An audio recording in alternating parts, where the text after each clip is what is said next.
দেশ এবং একটা মানুষ আর একটা দেশ একাকার হয়ে গিয়েছিলেন। বাংলাদেশ মানে বেগম খালেদা জিয়া, বেগম খালেদা জিয়া মানে বাংলাদেশ। ওসমান আলী বলছে যে বেগম খালেদা জিয়া যখন হাসে তখন মনে হয় বাংলাদেশ হাসতেছে, মনে বাংলাদেশ ভালো আছে।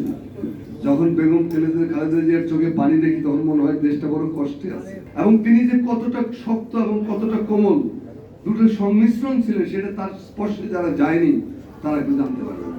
প্রত্যেকটা মানুষের যেমন একটা আত্মা আছে, রুহু আছে, প্রত্যেকটা জাতিরও একটা রুহু আছে।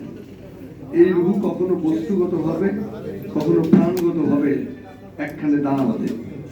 ফজলুল হকের অবিভক্ত বাংলা মুসলিম মধ্যবিত্ত সম্প্রদায়ের সেই আত্মা, অর্থাৎ বাংলার আত্মা হলো শের বাংলা ফজলুল হক। এইটা সেই ব্রিটিশ আমলে তিনি লিখেছিলেন তার এই লেখাটা। আজকে আমরা খুব গর্ব করে না, এটা বাস্তবতাটাই এরকম। আমরা বলতে পারি দেশ নেত্রী, দেশ মাতা বেগম খালেদা জিয়া সামগ্রিক বিবেচনাতেই বাংলাদেশের আত্মায় পরিণত হয়েছিলেন, সামগ্রিক বিবেচনায়। ওসমান হাদির একটা কথা সেদিন চোখে পানি এসে গেল। ওসমান হাদি বলছে যে বেগম খালেদা জিয়া যখন হাসে তখন মনে হয় বাংলাদেশ হাসতেছে, মনে বাংলাদেশ ভালো আছে। যখন বেগম খালেদা জিয়ার চোখে পানি দেখি তখন মনে হয় দেশটা বড় কষ্টে আছে। দেশ এবং একটা মানুষ আর একটা দেশ একাকার হয়ে গিয়েছিলেন। বাংলাদেশ মানে বেগম খালেদা জিয়া, বেগম খালেদা জিয়া মানে বাংলাদেশ।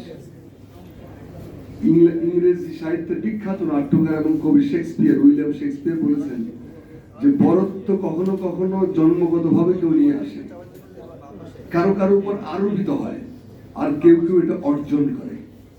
দেশনেত্রী বেগম খালেদা জিয়া এই বরত্ব আসলে অর্জন করেছিলেন।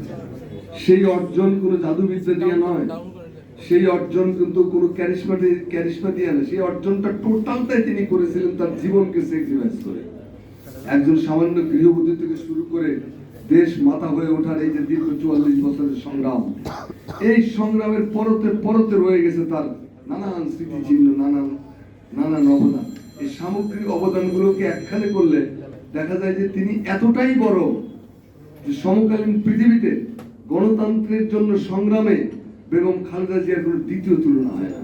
এত লম্বা সময় এবং এই যে 44 বছরের রাজনৈতিক জীবন, তার এই 44 বছরের রাজনৈতিক জীবনে তিনি যে জনপ্রিয়তা নিয়ে শুরু করেছিলেন, 44 বছর পর তার চেয়ে 10,000 গুণ বেশি জনপ্রিয়তা নিয়ে তিনি চলে গেছেন। এবং এটা এরকম ঘটনা আমাদের দেশে কখনো ঘটে নাই। এটা একটা ইউনিক এক্সাম্পল।